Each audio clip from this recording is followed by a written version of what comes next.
Should Have Listened to My Mother is a weekly podcast where we share conversations about who we are as individuals and are we who we are today because of or in spite of our mother.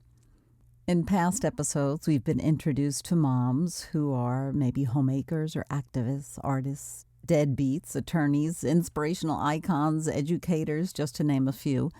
And regardless of what profession they practiced or the level of education they completed, they were simply our mother, and our life was shaped in one way or another because of them. I'm Jackie Tantillo, and this week's guest, Jen Hale from Westchester, Pennsylvania, has a story to tell us and share with us because she is a mother of 11 children. Yes, I said 11 children. Welcome, Jen Hale, to Should Have Listened to My Mother. I'm so glad we get this opportunity to chat. Our mutual friend, Heather Keltz, suggested that we catch up and interview one another. And before we go too far, Jen Hale, my guest, is going to start her own podcast called Party of 13. So in the next upcoming weeks, maybe you guys, my listeners, can check out Party of 13 because I'm sure you've got some pretty fun stories to talk about, you and your husband, Roman, and your 11 children. Yes. I hope I can make everyone laugh and, keep and the cry. real in the parenting. Yes, probably, and cry. And maybe feel better about some of their days and motivate and inspire. And, that's what we're here for, right? That's what life's about. We should start at the beginning. Just tell us a little bit about how many children you have. We'll talk about how you met Roman, and then we'll get into your mom so we can kind of get an idea of you and your lifestyle and your being, who you are, and your philosophies of life. Okay. Well, basically, my husband and I actually went to high school together but didn't know each other. He was a senior when I was a freshman. I knew him as one of the senior boys because he was the one on the stage with the microphone at the pep rallies telling everyone to come out to the games and we're going to kick Downingtown's butt. We're going to kick Great Valley's butt. And football, wrestler. And so, but we didn't meet until after high school, until after he went to Temple, and we met his senior year on a blind date. My good friend was dating his good friend, and they brought us out. And we went out with them, one double date, and then the second double date, our friends broke up on the double date. They actually, the whole date was them fighting and us saying, well, I guess we should get each other's numbers because we're not going to probably see each other again with these guys. So we did, and that was when you had the wall phone, and you had to call each other's landline and hope they answered. And I would have butterflies waiting, knowing he was going to call, praying he was going to call. Oh, my gosh, looking back at how, it was just, But anyway, we dated for a couple months, and then he was leaving for football camp. So that was April was our first blind date. And then July, I went to the beach with my girlfriends for 3 weeks, and he went to football camp. And I had a positive pregnancy test at the beach with my girlfriends for 3 weeks. Is this after you finished? This was after you finished college. You guys met, so you were out of college. We were all. I was 20. I didn't even. I was headed for community college that year. I literally did not know what I wanted to do with my life. I was not serious in school. My husband was the opposite, and he had he was about to graduate, or no, he had just graduated. So I was, kind of praying every day about what my life plan was going to be. And I remember, and I'm not even kidding you, saying a prayer about a month before I found out about what God's plan was for my life, because I did not want to go to school. I hated school, and I didn't have a direction except for just wanting to do what was in my heart. And I didn't even know everything that was in my heart yet, but it was when I took that pregnancy test with my girlfriends outside the door at our apartment the first week we had rented, and I had seen 2 pink lines at 19 years old and thought, I am not nervous. I'm not scared. I kind of felt like it was just my answer. And it sounds so weird because you're so young. I knew this guy. I didn't even know his favorite color, although we were together it sounds like 3 months. Okay, yeah. but we were together all the time. We almost were like, kind of felt like connected. I can't explain it. It sounds corny, like Hallmark card, but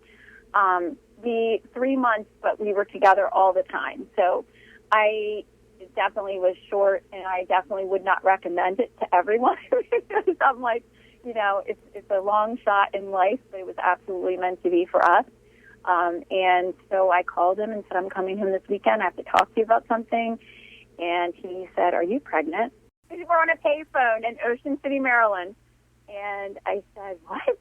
And I didn't want to tell him over the phone, but if you say no, then that's a lie. And if you say, yeah, there's so much more to this conversation. And I only had $1.25. I was going to say your quarter ran out. Yes, exactly. I said, listen, we'll talk this weekend. I'm coming home Friday. And we came home, and, so our first date was April.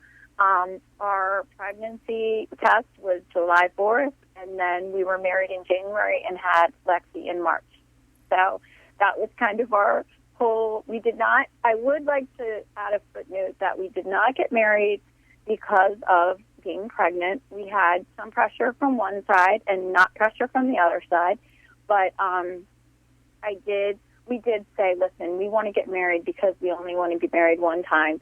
We don't want to get married because of a baby. So give us some time to figure out, some stuff and just kind of live together and figure out what we want to, be and when we want to do these things. And through the pregnancy, to be honest, we just wanted to be a family, and we were in love. And, it's funny, I want to always, you watch the movies where, like, you can't be in love after that many months, but there was just something, and it was just, magic, and I don't know, he was super cute too, which didn't hurt, but, yeah, so we just, we ended up getting married a little bit before we had her, but we did kind of stand our own journey and figure out our own decisions by ourselves, and, 28 years later, so here we are. And so your first one's a daughter. So the first one's a daughter, Lexi. She's 27. She has, she's a mommy now, too. And then our second's a daddy now, too. He's Gabe. He's 25. And then we have Riley, who just graduated from college. She's 23. And then Gavin is 20. Maximus is 18. He's the senior. And then we have Mason, going to be in 10th grade. Reese, going to be in 8th grade. Lily, 5th grade, and then we have Titus in kindergarten, Deacon, who's 4, and then baby Roman, who's 1. So, 11. The time for just one more, so I don't know. Yeah, we just, I don't know, we just always just wanted one more. I like to tell people, we get every single day, like, oh my gosh, God bless you, are they all yours? Did you always know you wanted a lot? And then people will say, like, do you not have a TV? Do you not know how that happened? And, making their jokes. But most people, I think, since the world has kind of transitioned into, like, craziness, it's funny to see the shift because when we had, baby 4 or baby 5, there was so many more comments out when we were in public than we've ever had at baby 10 or baby 11. So I think that, the kind of the way the world is right now, it really did kind of morph the opinions and just, people seeing if you're happy, that they're happy for you. And also a lot of the comments that we do get, I've had people ask what my husband's annual income is. Oh, my God. Are you serious? Oh, yeah. How many square feet is your house? How many square feet? I'm like, we've lived in small houses. We've lived in larger houses. Like, we've been no happier in one or the other. And to be honest, when we built, one time we built, my husband's a contractor, so of course he always wants to buy fixer-uppers and make them nice, so we have a lesser, mortgage payment and then can do the work. But one time we built a house in Georgia, and my kids, everyone had their own bedroom because that was specific. Like, I'm like, oh, let's get everyone their bedroom for the first time in their lives.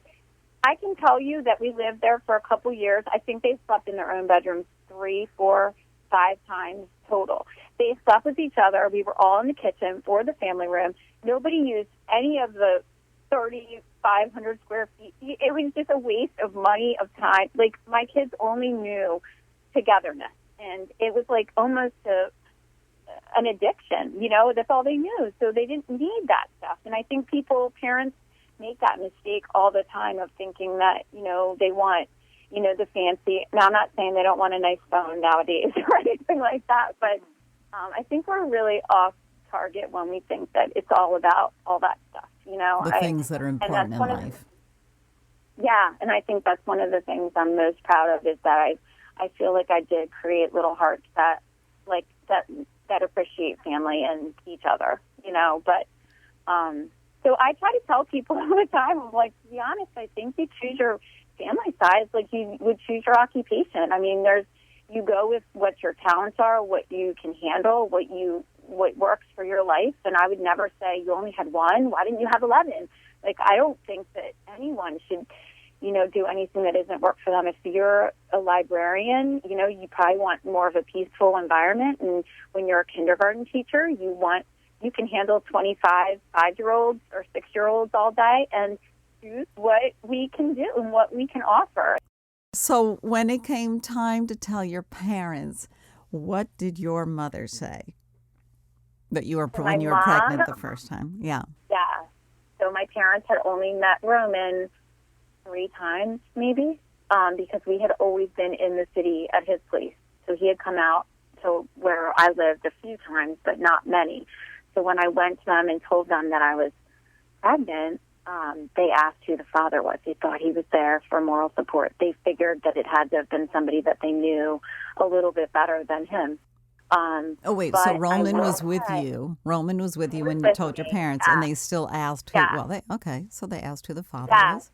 Yeah, okay. They asked who the father. They thought he was there for moral support because they only met him a few times. Now, they did love him. They did talk about how polite he was and how adorable he was, and how his family was from our town. So they, but it was a little bit awkward and weird, but we didn't know how to say it, and we didn't know what space we were in. We were just confident that we were excited, and we were and they just kind of looked at us and were like, okay. And my dad didn't say anything. My mom just said, well, who's the father? And then I said, Roman is. And then they said, okay. And they just asked him his plans. He was about to graduate from Temple, and what were you going to do in your future? And, are you ready to, be with our daughter and be a family and raise a child? And he absolutely was so excited and on board. And then my dad just was quiet still. And eventually at the end, he just stood up and said, well, I guess I'm going to go buy some baby sneakers. And he left and came back with these little white Reeboks. And they were very calm and cool, which took, now I see when you're, 20 and you think you rule the world and everything's fine and what's the big deal. And even though it's a big deal, but now that I'm a parent, it's like, oh my gosh, God bless them. They had so much restraint, and they were really thinking things through and not panicking and not freaking out. And they were very my parents are very faith-filled, and so I'm sure that had an anchor in their hearts to what to say and not to say. Mm-hmm. But that doesn't mean that they didn't think and feel all the things that were nerve-wracking and crazy, and oh my gosh, are they going to... Worried for you, concerned for you. Right. Thankfully, they had no reason to worry, but you just never know. So I just will never forget that moment. I really won't. And it ended up being sort of my future with my kids as well. Please tell me your mom's name. Nancy Wiley. And tell me a little bit about what your mom did. Was she a homemaker? Did she work?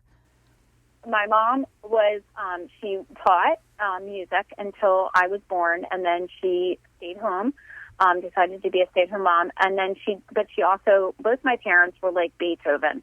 My dad taught music, my mom taught music. So my mom ended up building a studio onto our house and taught piano lessons in the evenings.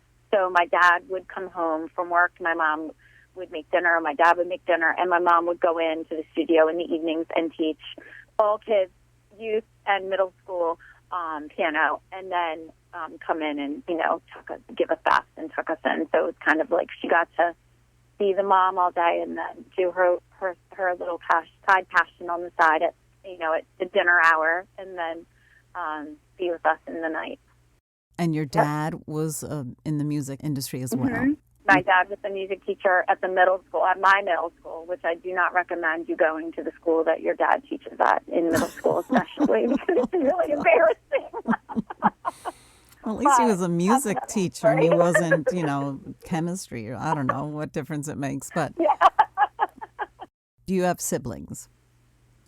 I do. I have two siblings.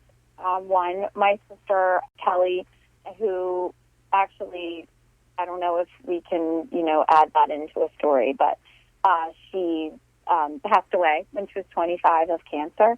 And then my other sister is Cece. She's the youngest of the three. So there were three girls growing up. Okay. And we should save them for the next podcast when you come back, your sibling relationships? Well, I'll tell you this. My mom, I think, looking back at my relationship with her, my sisters and I were very close. We were the three musketeers growing up. And my second sister, Kelly, was diagnosed with cervical cancer when she found out she was pregnant. And she was 23. And my mom had always told me, always said to us every single day, whenever we would talk about family and our future, she would say, oh, my gosh, if anything ever happened to one of you, I would just hide under my blankets. I don't think I could ever get out of bed. And that was the last thing I witnessed. I never witnessed it. My sister's cancer was hugely, hugely curable, and it didn't happen for her. She was diagnosed when she was pregnant, and they said that you have to choose between your treatments and your baby, and she chose the baby.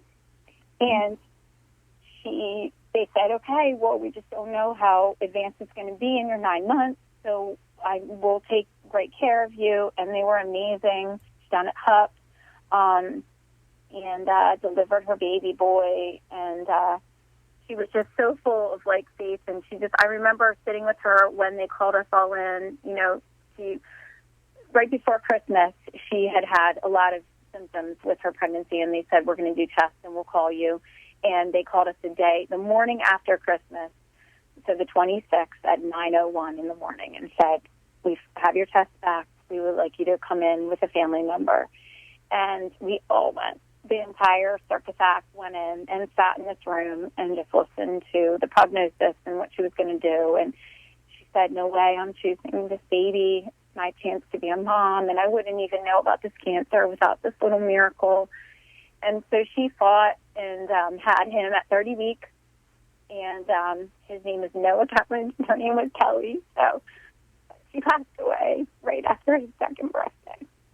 And, those two women, my mom and my sister, are absolutely my inspiration in everything I do.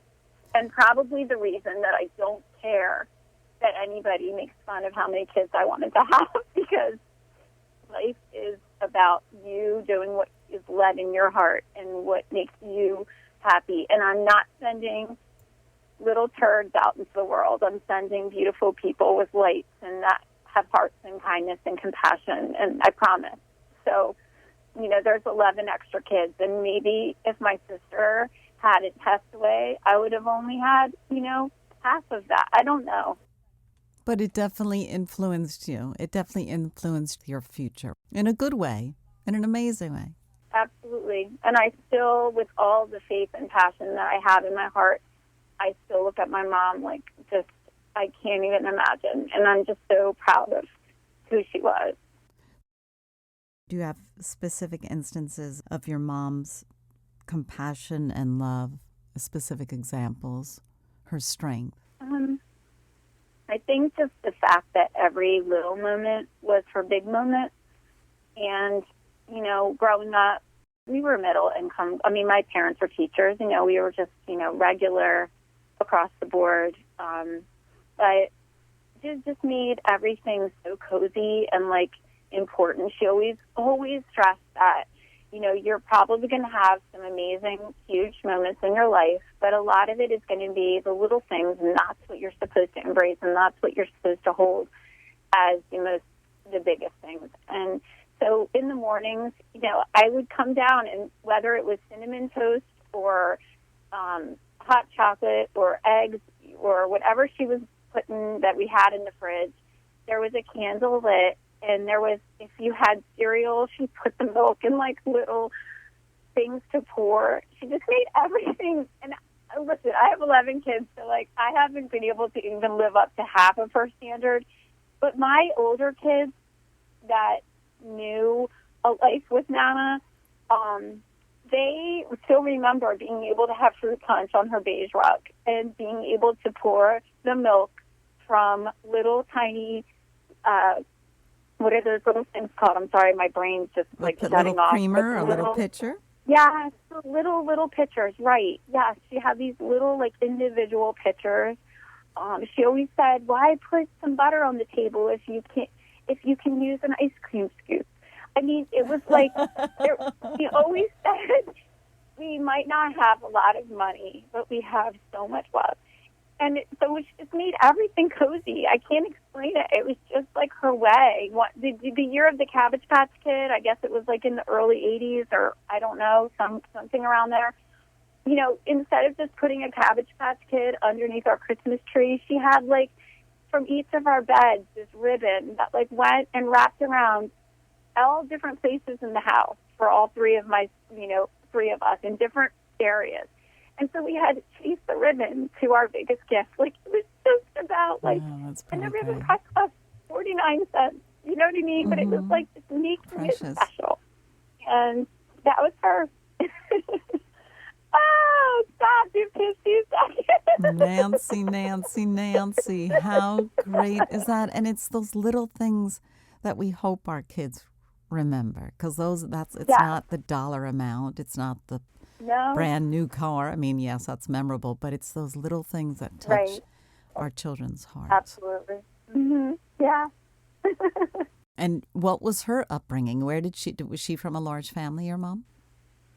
No, she wasn't. She was from Sri, and then an infant brother that had passed away. So technically, the fourth baby passed away as an infant. But she had a sister and a brother, and normal middle income, and she was in love with her mom and dad as well. So, just good family and loving family. She had 3 girls, and then her sister had 4 girls. So, of course, when I had my second and it was a boy, everyone was just like, what the heck is this? What do we do this? How dare you?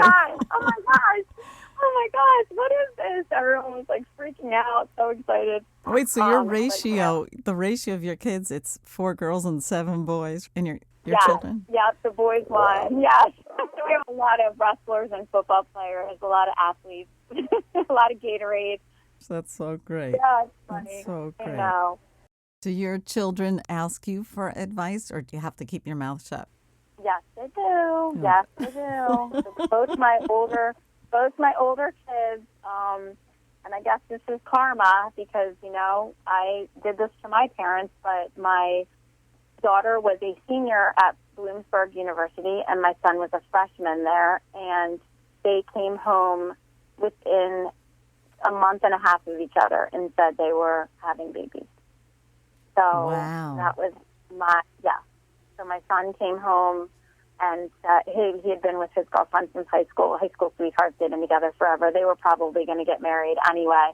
And he was a freshman, came home at one of his breaks, and came into the house. I heard him downstairs with his girlfriend at the time talking on Skype, and her saying, I promised, Jack, I was sleeping. I promised I was not eavesdropping, but I will say I heard him talking to her, and she's saying that I went to the doctor, I took a test.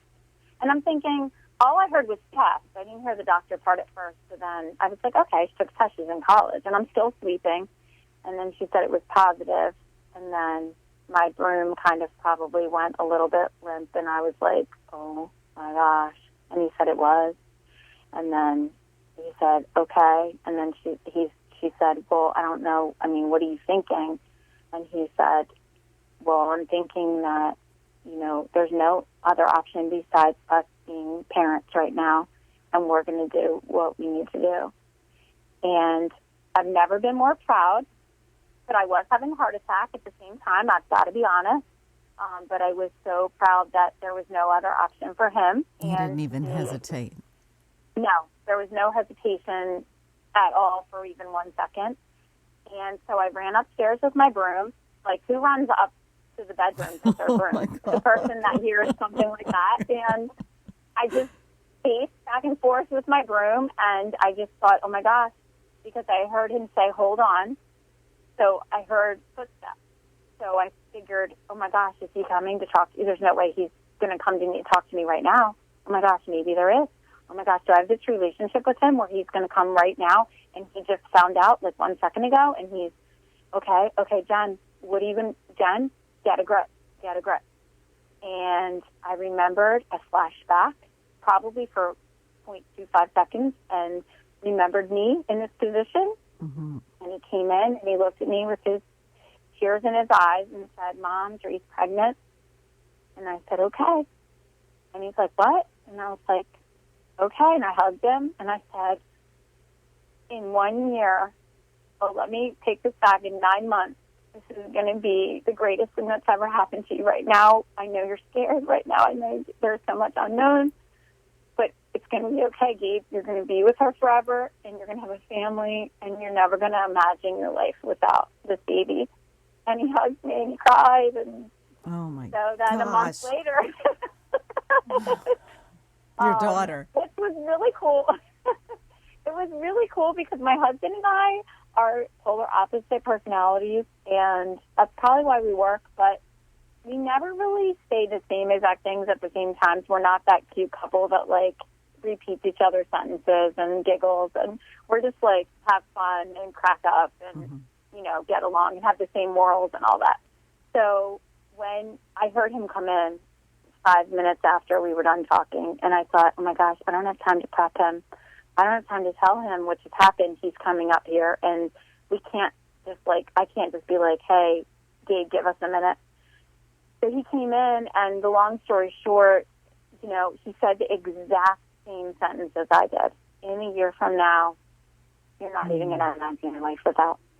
And this is going to be the best thing that ever happened to you, because we're remembering our life, and now it's happening. And we didn't think it would happen to our kid. We taught them about condoms and all that. Don't do it till you're married. Like, I promise, if anyone lectured their children, it was us.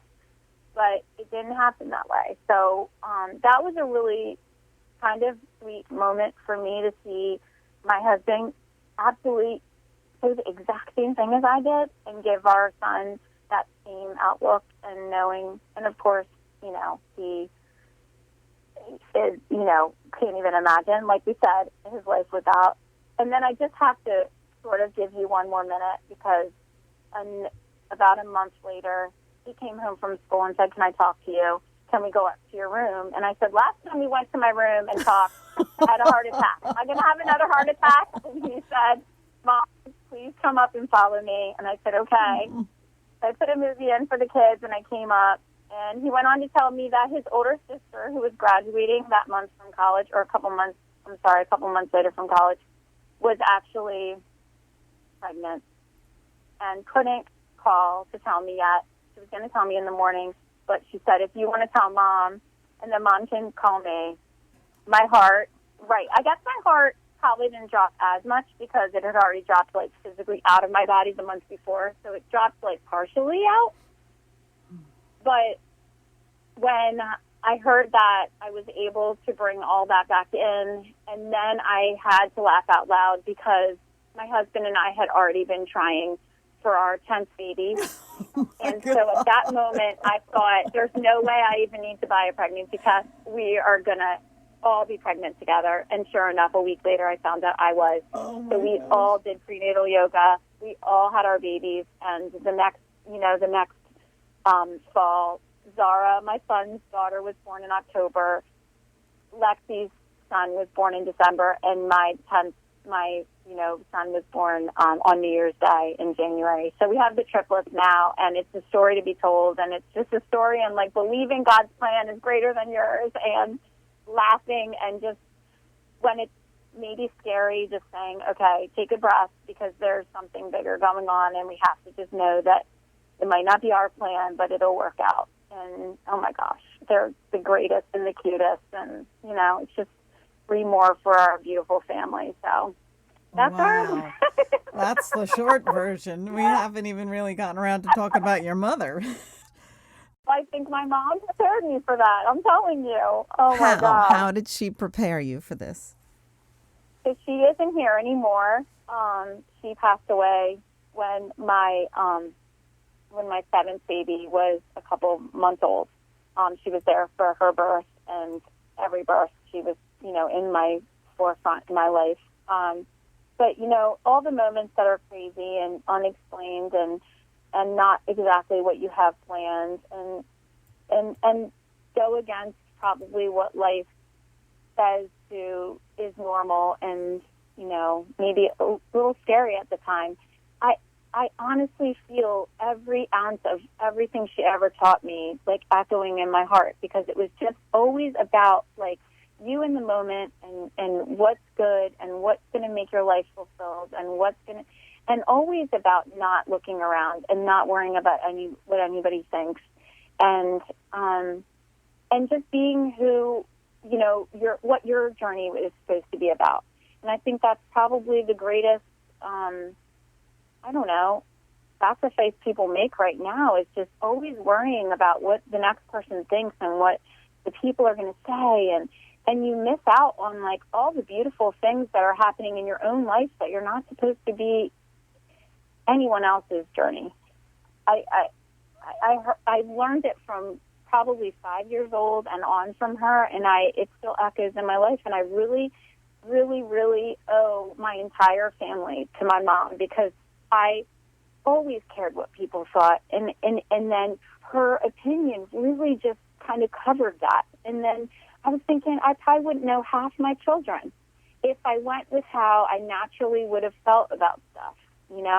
Just what are these people going to think, or what are they going to say, or are they going to judge me, or are they going to think that I'm ashamed to say that I did ever care what anybody thought, because now you look back at high school and you're like, oh my gosh, I could have been so much different in every decision I ever made, it was like her echoing voice. And I hope that I'm not for my kids. I hope, and the coolest thing about having older kids, and as you know, Jackie, is like they get older and then they can kind of share things with you now that they're in a different, transition period, and they've been a little bit older and a little bit more mature. And mine have said quite a few times, just that, I love that we're not like everybody else, and I love that I learned from our family to just embrace and not sweat stuff and just be who we were meant to be.